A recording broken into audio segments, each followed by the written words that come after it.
In the past on Backyard Farmer, we've covered all aspects of pruning. You've seen me prune trees and shrubs and look at all sorts of things. This year we're going to try to package it all up into a nice series for you, covering those aspects. But first we have to look at the right tools, so follow me. The right tool can make all the difference when doing your pruning. First of all, you want to make sure that the tools you have aren't dull, aren't rusty, or in good working order. That'll make the whole pruning experience much better to begin with. Also, today, more than ever, there's just a great selection of pruners that you can choose from. They come in a variety of sizes for the size of your hand, a variety of uses, different sizes blades for different size cuts that you're making.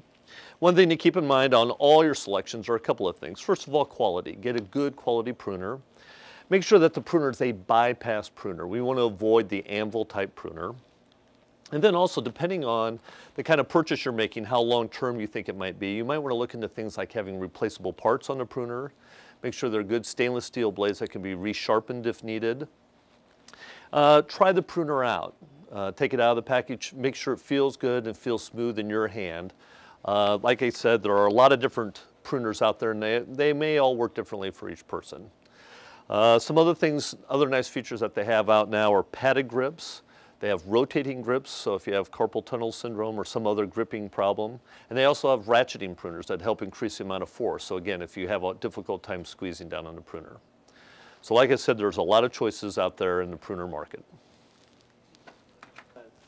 We just looked at pruner selection, which to me is the most important tool. When looking at buying pruning tools, we want to look at getting a good set of pruners. The next thing we want to look at is a pruning saw. Right now, there are really, just like the pruners, a large variety of saws available in the market. But to me, the real essential saw is this folding saw. It has usually about a 9-inch blade on it. We want to look at one that has a tri-sharpened blade, so 3 sides of the blade are actually sharpened, which eases the cutting action, makes it simpler for you to do the pruning, and also makes a nicer cut on the limb that you're removing as well. They're relatively inexpensive. You want to make sure that you get one that has replaceable blades. You may want to ask your nursery professional if they have replaceable blades. It makes much more sense to just replace the blade when it's dull than to try to resharpen it. And in all honesty, these blades last a long time, so it's not like something you need to go out and replace the blade every 2 weeks or something like that. It may last for years for most people. So that's the second most important tool. Then we get into some of the tools that are nice to have, but maybe not essential. One of them that we would look at is a head shear. Head shears, depending on the way your landscape is, you may or may not really want to use head shears. They're handy to have if you have hedge sort of plants, maybe boxwood or some sort of hedge along a sidewalk, but they're not necessarily necessary, and you could use your pruners or even a handsaw to do some of the work that you would use a head shear for. The other tool that may be a little bit more necessary depending on your use is a good pair of loppers. If you're making cuts on larger stems like a lilac or forsythia or something like that, something like this would be handy to have. And again, we want to look at good quality loppers, have a good solid handle to them. Like I said, with the pruners, they have padded handles now that make them very comfortable. And a good solid blade, a good stainless steel blade that can take a resharpening as needed. The longer the handle increases the amount of leverage you have in your cutting force, but sometimes they make them a little bit more awkward, and they are heavier, so that's something to consider when selecting your loppers. Now that we've covered pruning tools, probably the single most important thing before you do your pruning is some safety gear. The tools we just looked at are all very sharp. In fact, I mentioned that we want to stay away from dull tools. We want them to be nice and sharp before we start our pruning.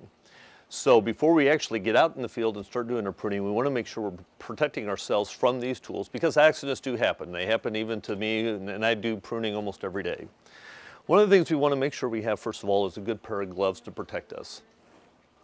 Some may find gloves a little uncomfortable, but again, just like the pruners, you can see here we have a lot of choices in gloves. I'm sure you can find a pair that'll fit good while you're doing your pruning. In fact, maybe try the gloves on and the pruners just to see how those two fit together. The other thing that we want to think about when doing some pruning is safety glasses. I think I've mentioned in the past, you're going to be sticking your head into a shrub or into a tree. Things may be falling down around you, and you're going to want to protect your eyes. It's a very important thing. Even if you already wear prescription lenses, there are over-the-glass safety glasses you can get that'll be comfortable and protect your side vision so you don't get poked through the side of your glasses. So this season on Backyard Farmer, what we want to try to do is take away the intimidation you may have with pruning your own trees and shrubs. Some folks may feel it's kind of a mysterious sort of thing. It's not, and we'll look at taking away some of those misconceptions you may have with pruning and try to make it simple and something you can do on your own. Keep watching Backyard Farmer this season, and we'll try to fill you in on some of the more aspects of pruning.